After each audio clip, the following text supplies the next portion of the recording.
Ethan Hale was standing knee-deep in wet sand when the sky made a sound that did not belong to Earth.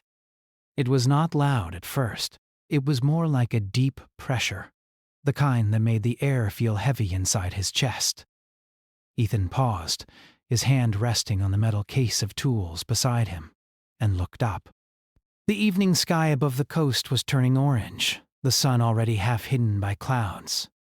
For a moment, everything seemed normal. The ocean moved in slow waves. Wind brushed against his jacket. The sensor tower behind him blinked a calm green light. Then the sound came again, stronger this time. The clouds rippled as if something huge had passed behind them. Birds screamed and scattered.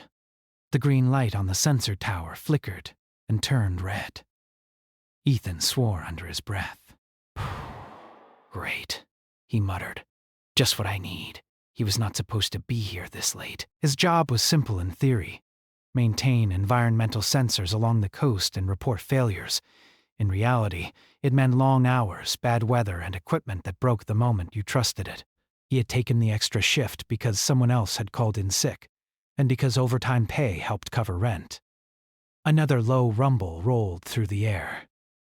Ethan straightened, his heart beating faster now. He had heard storms before. He had heard jets and cargo planes and even sonic booms. This was different. This felt wrong, like the sky itself was being pulled apart. A sudden streak of light tore through the clouds. It was bright white at first, then blue, then a burning gold as it fell toward the ocean. The object moved too fast, far faster than any aircraft Ethan knew. It slammed into the water several hundred meters away, sending up a wall of steam and spray that climbed high into the air. The shockwave hit seconds later. Ethan was thrown backward, landing hard on the sand. His ears rang. The world felt distant and blurry. When he pushed himself up, coughing, the ocean was still boiling where the object had struck. Steam rolled across the water like fog. "What the hell?" he whispered. His radio crackled to life, voices shouting over one another, but he barely heard them. Every part of his attention was locked on the impact site. Something had fallen from the sky, and it was not a plane. He knew that with a certainty that made his stomach twist. Ethan should have stayed where he was. He should have waited for authorities, followed protocol, and done exactly what the manual said. Instead, he grabbed a flashlight, zipped his jacket tighter, and started moving toward the water. He told himself he was checking for damage. He told himself it was his job. But deep down, he knew the truth. He was curious. The closer he got, the stranger everything felt. The air smelled sharp, almost metallic. His sensor tablet buzzed wildly, displaying readings that made no sense.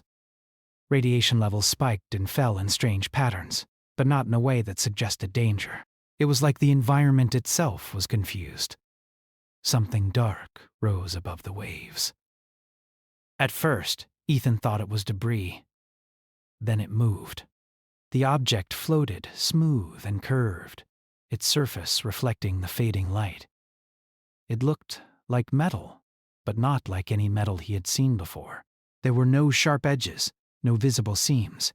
Water slid off it as if it refused to stay wet. Ethan stopped a few steps away, breathing hard. "Hello?" he called, feeling foolish the moment the word left his mouth. The object answered by opening. The surface folded inward, silently, revealing a soft blue glow from within. Ethan raised his flashlight, though the light inside was brighter and calmer, like moonlight trapped in a room. And then he saw her. She lay inside the craft, curled slightly on her side. She looked human at first glance, but wrong in small, quiet ways. Her skin was pale, almost glowing. Her hair was silver white, spread around her head like fine threads. She wore a close-fitting suit that shimmered as if it were alive. Her chest rose and fell slowly. Ethan's heart hammered in his ears. "Oh, no," he breathed. "Oh, no, no, no! This was not possible. Aliens were movies and books and late-night jokes. Not something you found broken in the ocean during an overtime shift. As if responding to his thoughts, her eyes opened. They were not human eyes. They were large, deep blue, and reflected light like polished glass. They focused on him instantly, sharp and aware. Ethan froze, every muscle locked in place. For a long second, neither of them moved. Then she smiled. It was gentle, curious, almost amused. "You are closer than expected," she said. Her voice was clear, calm, and carried a soft, musical tone. She spoke perfect English. Ethan's mind went blank. He started, then stopped. Words felt useless. His mouth was dry. He wondered briefly if he had finally snapped from stress and lack of sleep. She pushed herself up slightly and winced, a small sound escaping her lips. The smile faded, replaced by concentration. "Minor structural damage," she murmured, glancing around the inside of the craft. "Unfortunate landing vector." Ethan stared at her.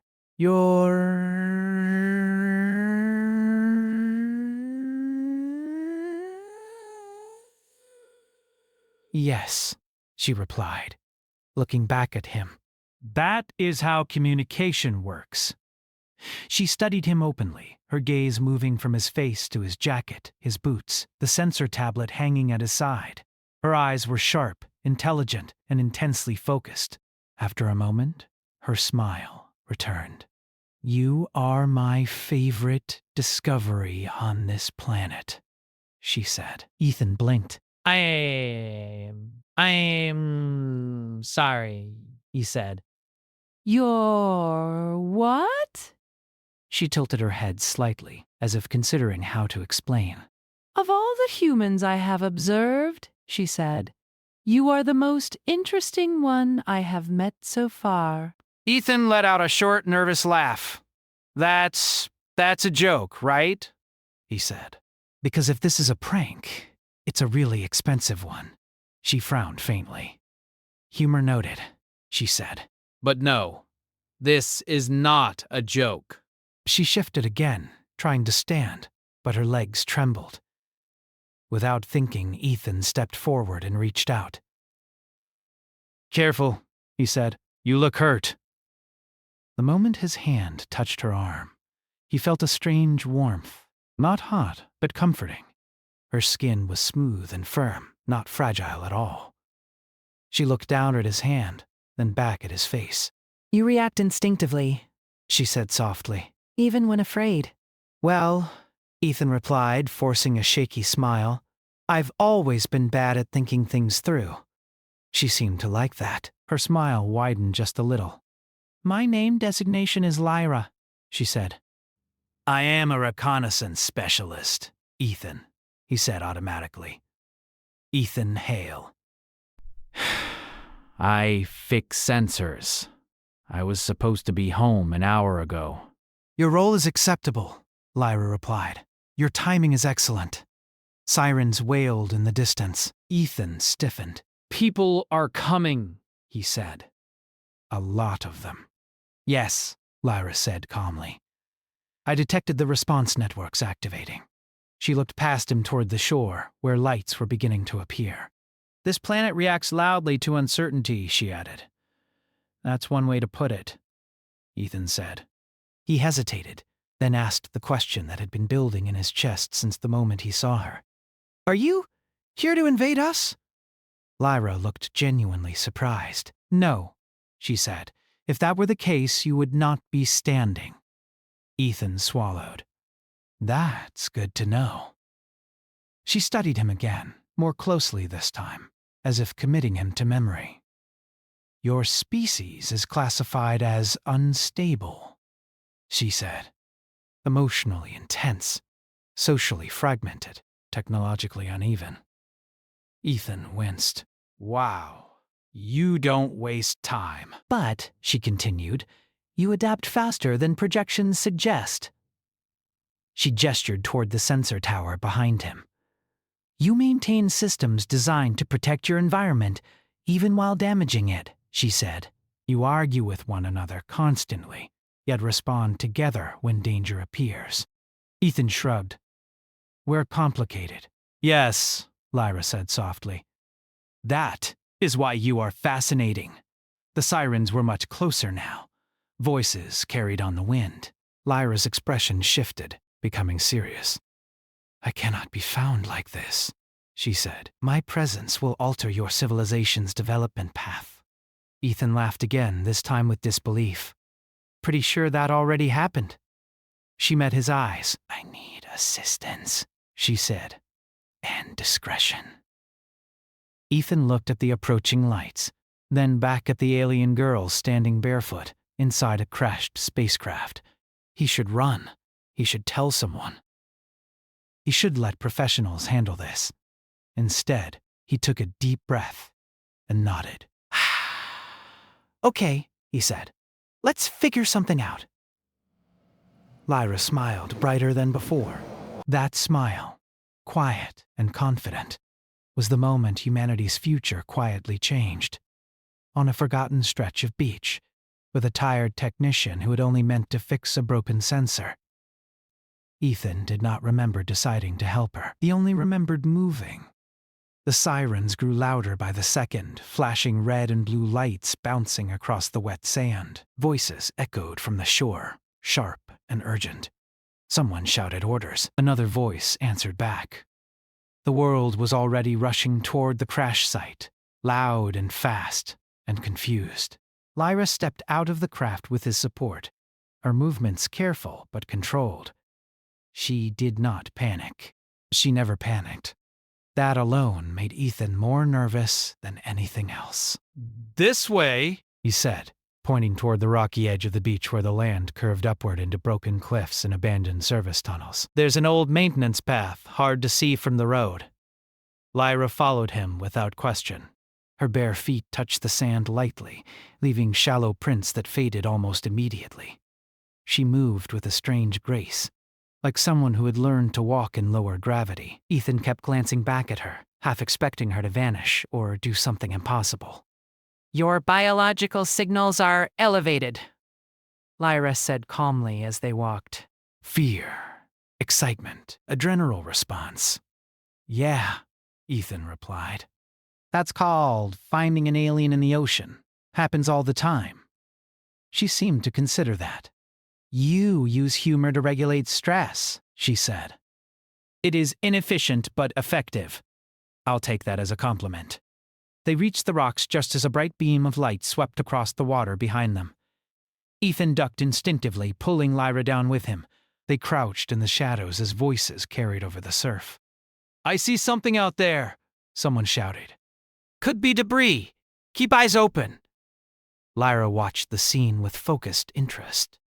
Your response units are disorganized, she said quietly. Yet numerous! That's kind of our thing, Ethan whispered. Quantity over calm. He guided her toward a narrow opening between two large stones. Beyond it was a sloping path used decades ago to access sensor cables and underground lines. Most people forgot it existed. That was why Ethan knew it so well. He had fixed broken lines here more times than he could count. They moved quickly now. Lyra's steps became steadier, her earlier weakness fading. Ethan noticed the suit she wore slowly changing color, darkening to match the rock and shadow around them. That suit, he said softly. It's changing. Yes, she replied. Adaptive surface response. Of course it is. They reached the tunnel entrance just as a helicopter roared overhead. The sound shook dust loose from the rocks. Ethan froze, heart pounding, but Lyra only tilted her head slightly, listening. They will not detect us, she said. Their sensors are focused on the crash site. Good, Ethan said, because I'm out of good ideas. Inside the tunnel, the air was cool and damp. Old lights lined the walls, most of them broken. Ethan switched on his flashlight, keeping the beam low. The tunnel smelled like rust and salt and wet concrete. Lyra looked around with open curiosity. "This structure is inefficient," she said, "but durable. That describes half our cities," Ethan replied. They walked for several minutes in silence. The sounds of the outside world faded, replaced by dripping water and distant echoes. Ethan's breathing finally slowed, though his thoughts still raced.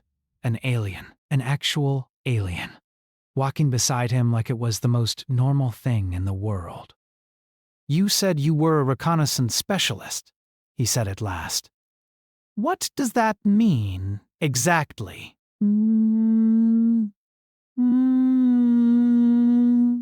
"It means I observe," Lyra said. I gather data. I evaluate civilizations before contact or intervention." "Intervention," Ethan repeated. "That sounds serious." "It can be," she said. "Most species do not survive first contact." Ethan stopped walking. "What?" Lyra paused and turned to face him. Her expression was calm, but her eyes were honest. "Not because of us," she said. "Because of themselves." Ethan swallowed. "You're saying humanity might not make it?" Lyra studied him for a long moment. "You already are not," she said. "You are changing rapidly. Your planet is unstable. Your systems are fragile. But your species continues forward anyway. That's not exactly comforting." "It is impressive," she replied. They resumed walking. Ethan thought of cities, of crowded streets and endless news feeds filled with arguments and disasters. He thought of how close everything always felt to breaking. "Why me?" he asked quietly. "Why talk to me at all?" Lyra did not answer right away. "Because you noticed me before your governments did," she said finally. "And because you chose action without authority." Ethan laughed softly. "Trust me, that usually gets me in trouble." "Yes," Lyra said. That is another common human trait. They reached a wider chamber where the tunnel split into multiple paths. Old equipment lay abandoned along the walls. Ethan stopped and leaned against the concrete, suddenly exhausted. "You should rest," he said, "at least for a bit." "I do not require rest in the same way," Lyra replied, though she did sit down smoothly on a low crate. "But I will remain here." Ethan slid down beside her, rubbing his face. "My life was boring this morning," he said. "You know that? Boredom appears frequently in your media," Lyra replied. "Yet you seek novelty constantly. Guess we're never satisfied." "That may be why you advance so quickly," she said. Her gaze softened slightly as she watched him. "You are aware this interaction will change your personal trajectory," she added. Ethan sighed. "Yeah, kinda figured." Outside, distant voices echoed faintly. Search teams moved across the cliffs now, spreading wider. "They'll find this place eventually," Ethan said. "We can't stay here." "I agree," Lyra said. "My vessel is compromised. Remaining nearby increases risk." "So what's the plan?" Ethan asked. "You call for a pickup? A spaceship Uber?" She smiled again, that small, knowing smile. "I already transmitted a signal," she said. "But retrieval will take time." "How much time?" "Several of your hours." Ethan groaned. "Of course." Lyra stood and walked closer to him, lowering her voice slightly. "During that time," she said, "I would like to continue observing you." "Me specifically?" "Yes. Why?" "Because you represent a contradiction," she said. Your species is classified as aggressive and unstable. "Yet you display restraint, empathy, and cooperation without expectation of reward." Ethan frowned. I'm just trying to help someone who crashed. Exactly, Lyra said. A loud clatter echoed from one of the tunnels. Ethan stiffened. Someone's nearby. Lyra closed her eyes briefly. When she opened them, her pupils shifted shape, narrowing slightly. "Two humans," she said. "Armed, but cautious." Ethan's heart raced. Okay, he whispered. New plan. You stay hidden. I talk. That may not be effective, Lyra said. Trust me, Ethan replied. Humans are easier to handle when they think they're in control. He stepped forward, just as two figures appeared at the tunnel entrance, flashlights raised. Hey! One of them shouted. You! Hands where we can see them. Ethan raised his hands slowly. Easy, he said. I work maintenance. I saw the crash and came to check the sensors. The men approached carefully, scanning the tunnel. You see anything unusual? One asked. Ethan forced a calm shrug. Just a lot of broken equipment and a headache. Lyra remained perfectly still in the shadows behind him. Her suit blended seamlessly with the darkness. The men exchanged a glance. All right, one said. We're setting up a perimeter. You need to head back to the main road. Understood, Ethan said. As they turned away, Lyra shifted slightly. A small piece of metal rolled across the floor with a sharp sound. The men spun around instantly. What was that? Ethan's mind raced. Rats, he blurted out. Big ones. They get in everywhere. The men hesitated and lowered their weapons slightly. Yeah, one muttered. I hate this place. They left, moments later, their footsteps fading. Ethan let out a long breath and leaned against the wall. That, he said, was way too close. Lyra stepped out of the shadows. You deceived them effectively, she said. Your facial micro-expressions were convincing. I'm glad my bad habits are useful. Lyra looked thoughtful. Ethan, she said, your species should not have survived this long. He looked at her, surprised. But you have, she continued, not because you are strong, not because you are united, but because individuals act when systems fail. Ethan met her gaze. So what does that mean for us? Lyra smiled slowly. It means, she said, that Earth is not weak. Outside, the search continued, unaware that the most important discovery in human history was standing quietly in an old tunnel, watching, learning, and beginning to understand why humanity was far more dangerous to underestimate than anyone in the galaxy had realized. The tunnel did not stay quiet for long. Ethan felt it before he heard it. A low vibration passed through the concrete beneath his boots, like distant thunder trapped underground. He straightened slowly, every sense alert. They're moving heavier equipment, he said. That means they're not leaving anytime soon. Lyra tilted her head, listening to sounds far beyond human range. Yes, she said. Containment phase has begun. That sounds bad.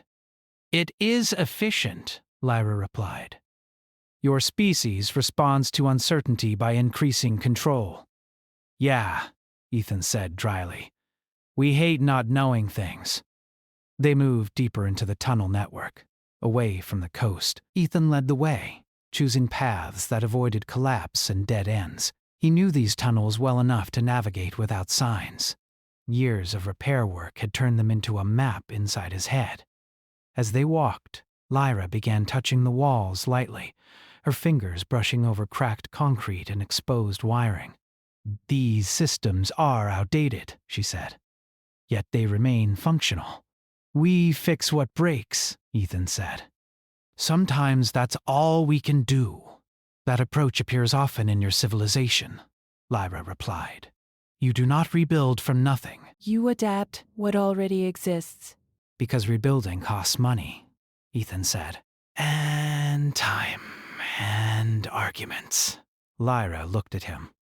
Yet you do it anyway when required. They reached an old access chamber where the ceiling opened slightly to the surface above. Thin lines of moonlight filtered down through cracks. Ethan stopped and checked his tablet. The signal was weak but present. There's a service exit not far from here, he said. Leads inland. Less attention. Lyra nodded. That will increase survival probability. As they moved again, Voices echoed faintly from above. Orders. Radios. The sound of boots. On. Stone. Ethan clenched his jaw. They're getting organized, he said. Yes, Lyra agreed. Your species excels at rapid coordination when threatened. That's comforting, I think. Lyra slowed her pace. Ethan, she said, I must inform you of a probability. He sighed. I don't like probabilities. You are unlikely to return to your previous life, she said. Ethan did not stop walking, but the words hit him harder than he expected. I figured, he said quietly. Hard to go back to fixing sensors after this.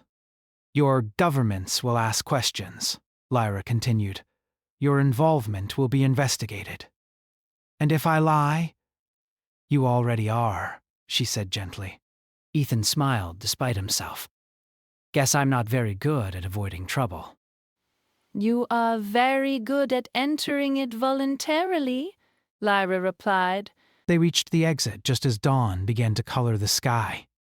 The tunnel opened into a narrow ravine filled with old equipment and overgrown plants. No lights, no guards. Ethan exhaled slowly. Okay, he said. So far, so good. Lyra stepped out and paused, looking up at the sky. The early light reflected in her eyes. Your planet's atmosphere is visually pleasing, she said. Chaotic, but alive. Yeah, Ethan said. It's kind of a mess, but it's home. Lyra looked at him again, studying his face as if seeing it more clearly now. Your emotional attachment to location is strong, she observed. We're sentimental, he replied, about places. People, even broken things. That explains your museums, she said. Ethan laughed softly. They moved through the ravine and into a service road lined with old trees. In the distance, the city lights still glowed, unaware of how close history had come to knocking on its door. Ethan's phone buzzed in his pocket. He froze. Oh, no, he whispered. Lyra's eyes narrowed slightly. Communication device? Yeah, Ethan said. And it's probably work. He checked the screen. Several missed calls. A message from his supervisor asking where he was and why his tracker had gone offline. They know I'm missing, he said. That was inevitable, Lyra replied. Ethan rubbed his forehead. Okay, he said. We need a better hiding place. Somewhere normal. Somewhere boring. Normality reduces suspicion, Lyra agreed. They walked for nearly an hour, staying off main roads. Lyra's suit shifted again, slowly adjusting until she looked almost completely human at a distance. Her hair darkened slightly. The glow of her skin faded. Ethan stared. You're changing, he said. Yes, she replied. Passive mimicry. I am adjusting to local biological patterns. That's impressive. It is necessary, she said. Your species reacts poorly to the unfamiliar. No argument there. They reached a small industrial district where warehouses sat empty and forgotten. Ethan unlocked a side door to one he knew well. He had used it before, during storms. Inside, the space was quiet and dusty. Old machines sat unused. Sunlight filtered through broken windows. This will work, Ethan said. For now. Lyra stepped inside and looked around.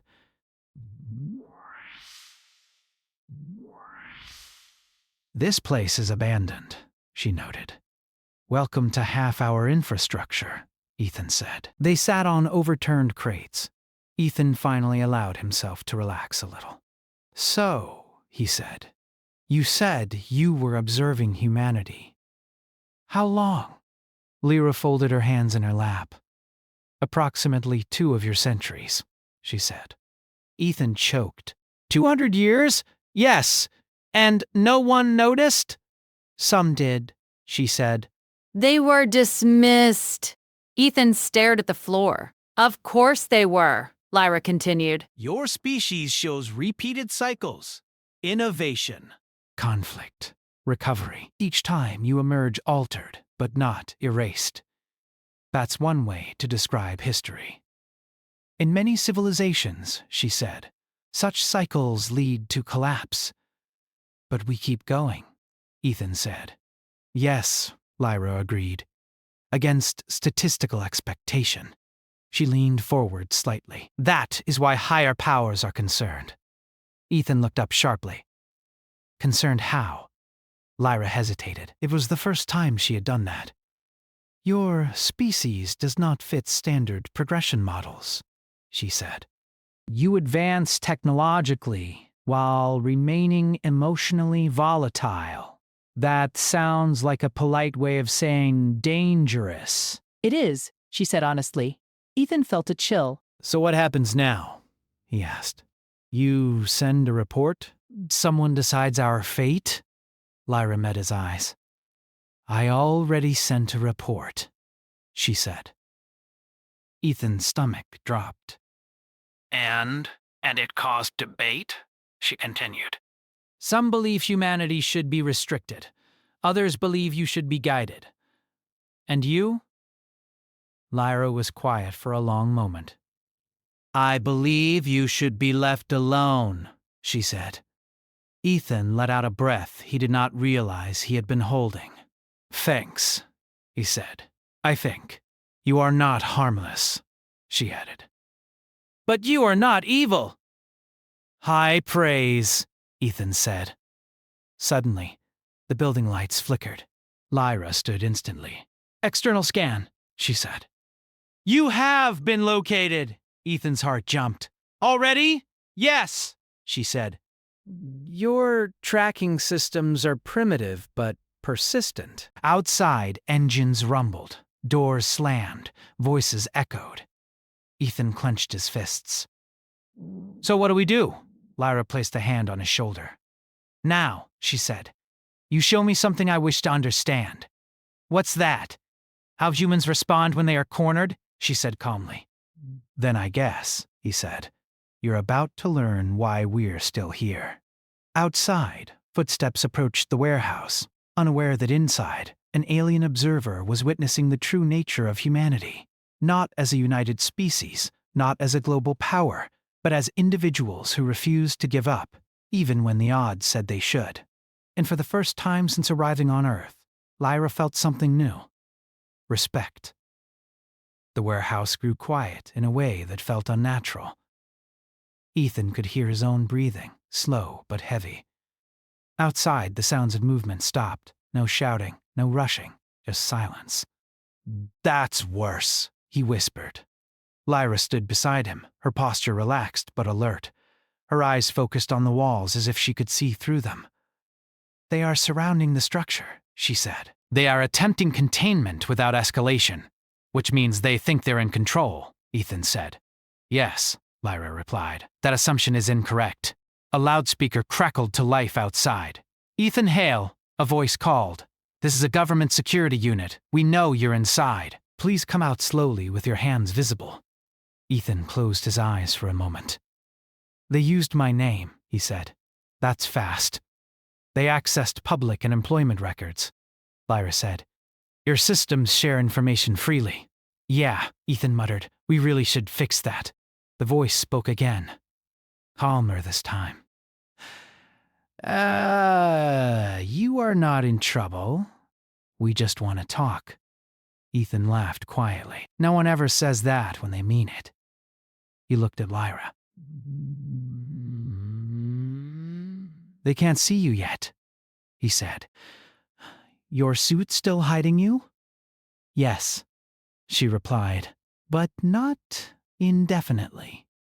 Ethan rubbed his chin, thinking fast. Okay, he said. We stall. That aligns with my objective, Lyra said. Time improves our odds.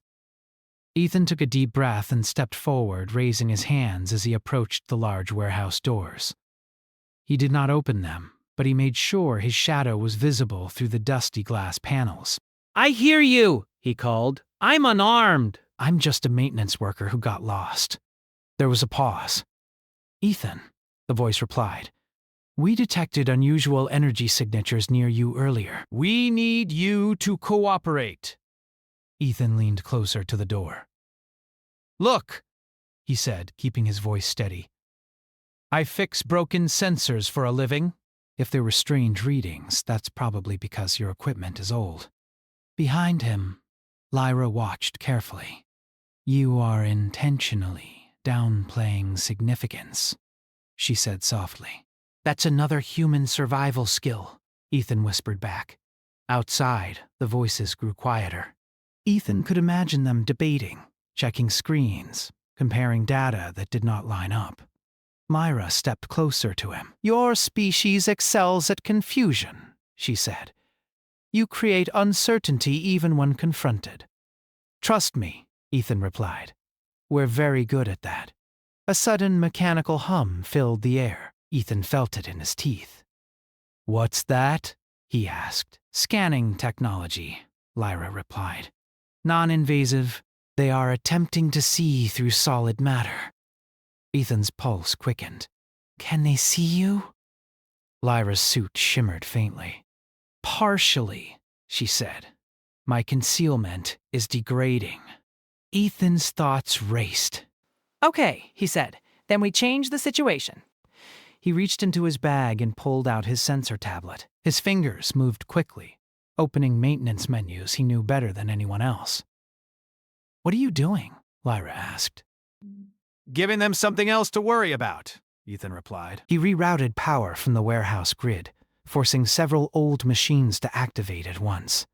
Motors whined. Conveyor belts shuddered to life. Lights flickered violently. Outside, startled voices shouted. What the hell was that? Power surge! Ethan smiled grimly. You'll move, he muttered. Lyra watched the chaos unfold through her sensors. You are using infrastructure failure as a distraction, she said. That is consistent with your species' behavior in crisis. Hey, Ethan said. We work with what we have. The scanning hum stopped. Containment teams, hold position, the loudspeaker said. We're reassessing. Ethan leaned against a crate, exhaling sharply. That bought us maybe 5 minutes, he said. That is sufficient, Lyra replied. She closed her eyes. For the first time since Ethan met her, she looked strained. The air around her seemed to vibrate slightly. What are you doing? Ethan asked. Broadcasting, she said. Not to my people. Ethan frowned. Then to who? To your planet, Lyra replied. Ethan's eyes widened. What? Your networks, she explained. Satellites, communication relays, emergency channels. That's dangerous, Ethan said. People will panic. Yes, Lyra replied calmly. But they will also adapt. Before Ethan could respond, every screen in the warehouse flickered to life. Old monitors, cracked displays, even his tablet lit up at once. A single symbol appeared. Simple, bright. Outside, shouting erupted. What's on the screens? Sir, it's everywhere! Lyra opened her eyes. I have not revealed myself, she said. Only a question. Ethan stared at the symbol. What does it mean? It means, Lyra said, that your species is no longer alone. The warehouse shook as vehicles repositioned outside. Panic mixed with confusion. Orders overlapped. Systems overloaded. Ethan felt his phone vibrate non-stop in his pocket. They're freaking out, he said. As expected. Is this really the best way? It is the most honest, she said. A moment later, the loudspeaker returned, no longer calm. Ethan Hale, The voice said sharply. step away from all devices immediately. Ethan looked at Lyra. They know something's wrong, he said. They always do. Lyra replied. The warehouse doors suddenly slammed inward, buckling under force but not breaking. Armed figures moved into view through the glass. Lyra's suit shifted again, glowing faintly at the seams. "They are preparing to enter," she said. Ethan's fears surged, but beneath it, something else rose. A stubborn heat, a refusal to back down. "Okay," he said. "Then we stop hiding." Lyra turned to him. "You are willing to escalate," she said. "I don't like bullies," Ethan replied. "Doesn't matter if they're human or not." She studied his face for a long moment. "This is why you are dangerous," she said softly. The doors burst open. Armed personnel flooded in, shouting commands. Red laser sights danced across crates and walls. On the ground! Now! Ethan raised his hand slowly and stepped forward. Easy, he said. Everyone just take a breath. Lyra stepped out of concealment beside him. Gasps filled the warehouse. Weapons froze mid-aim. Lyra stood tall, calm, visible now in her true form. Her eyes glowed faintly in the dim light. The air around her felt heavy, charged. "I am not your enemy," she said, her voice clear and carrying. "But I will not be captured." The soldiers hesitated. Training clashed with instinct. Ethan spoke quickly. "She hasn't hurt anyone," he said. "She hasn't attacked. She just wants to leave." "Ah, step away from the entity!" someone shouted. Lyra raised a hand slightly. Every electronic device in the warehouse shut down at once. Lights, radios, weapons with digital systems. Silence fell like a weight. "You rely heavily on tools," Lyra said. "You forget the human element." Ethan felt a strange surge of pride. That's us, he thought. Always forgetting, always compensating. Outside, the noise grew louder. Sirens! Shouting! The world reacting. Lyra turned to Ethan. "My retrieval window is opening," she said, "but your involvement has been noted." "Yeah," Ethan said. "I figured." "You will be questioned," she continued. "Observed. Story of my life." Lyra smiled faintly. "You have shown me something important," she said. "Not how humans fight, but how they resist." A deep vibration filled the air. The roof of the warehouse shimmered, bending like heat haze. The soldiers stared upward in shock. "What is that?" someone whispered. "My transport," Lyra said. Light poured down, soft but powerful. The air hummed. Lyra stepped back into the beam, then paused. "Ethan," she said. "Yeah?" "When others speak of Earth," she said, "they will speak of chaos, of danger. That tracks. But I will speak of individuals," she continued, "of humans who choose to act when systems fail." Ethan swallowed. "Just don't sell us too short," he said. "I will not," Lyra replied. She smiled once more, then vanished in light. The beam faded. The warehouse went dark. Slowly, power returned. Weapons lowered. Voices rose in confusion. Ethan stood alone among them, heart racing, hands still raised. History had just happened, and humanity, loud and messy and unprepared, had taken its first step into a much larger universe, without permission, without planning, and without backing down. The silence after Lyra disappeared felt heavier than the chaos before. Ethan stood in the middle of the warehouse, his hands still raised, staring at the empty space where the light had been.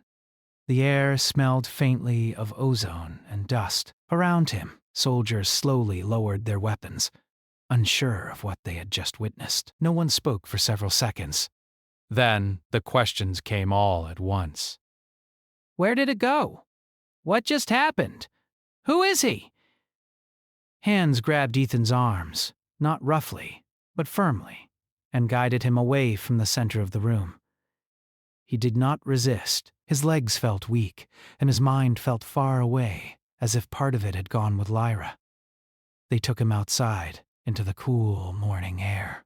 The sky above the warehouse was clear now, empty and ordinary.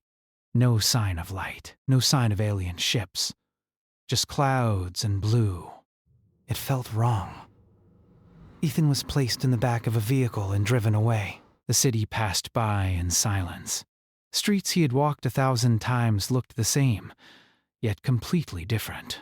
People were waking up, buying coffee, checking phones, unaware that the universe had just opened a door.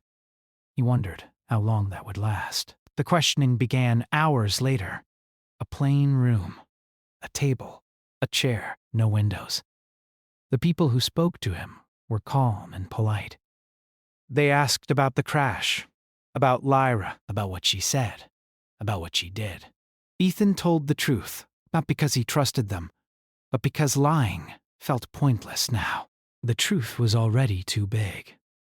She wasn't hostile, he said again and again.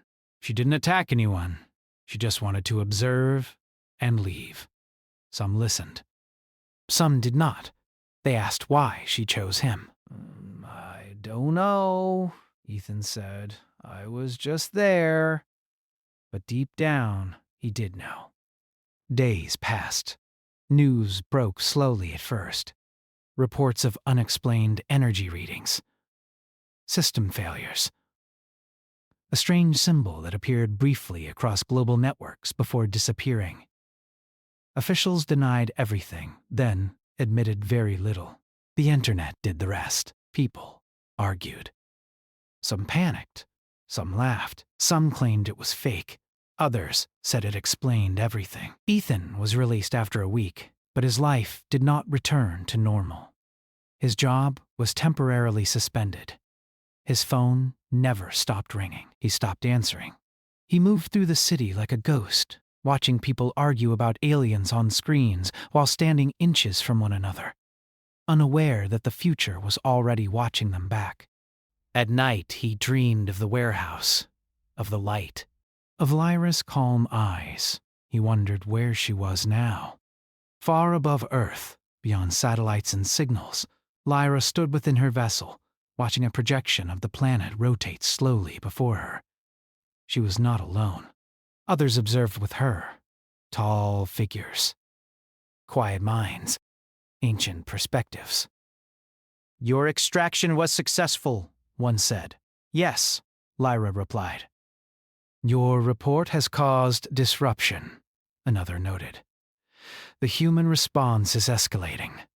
Lyra watched Earth's surface flicker with light. They always escalate, she said. Your recommendation was non-interference, a third voice said. Explain.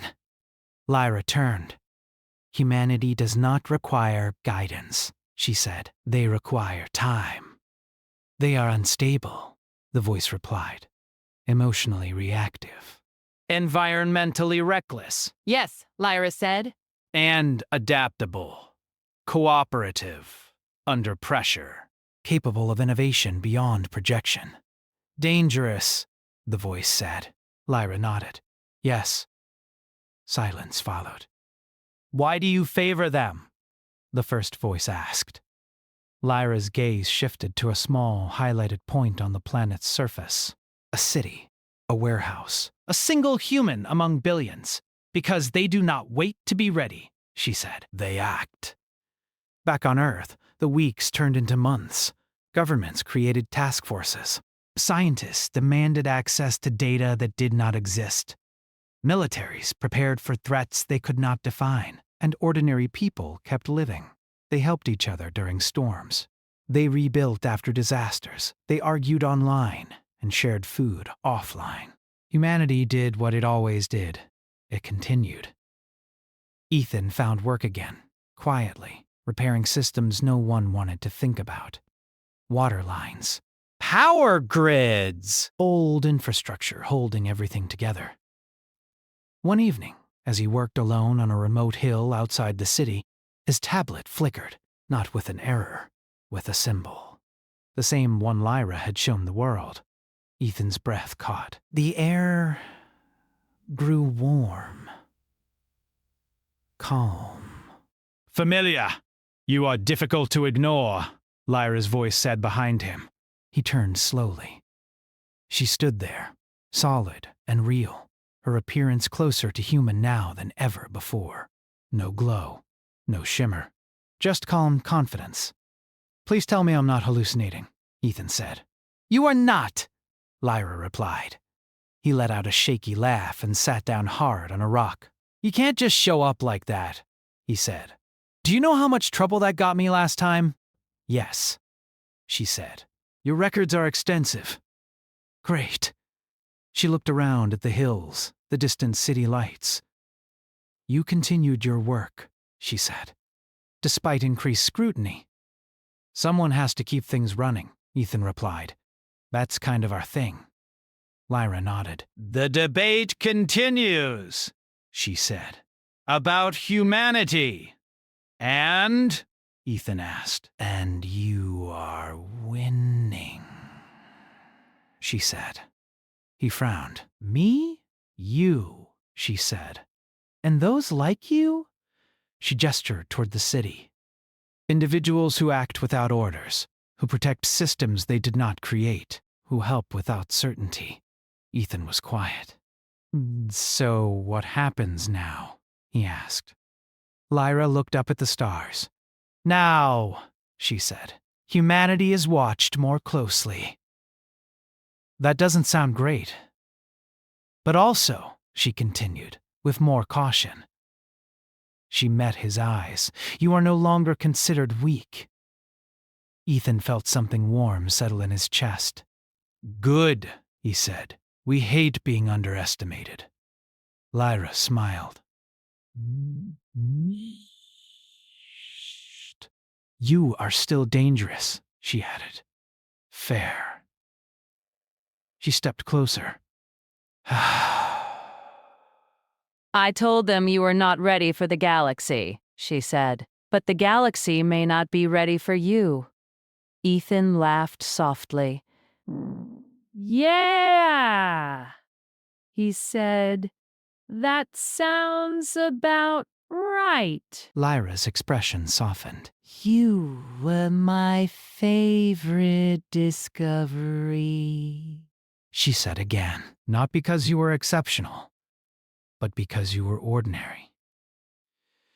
Ethan stood, looking out over the city. "There are a lot of ordinary people down there," he said. "Yes," Lyra replied. "That is the problem. And the promise." The night wind moved through the grass. Above them, the stars burned quietly, ancient and watching. Ethan did not know what the future held. He only knew one thing: humanity would not wait for permission.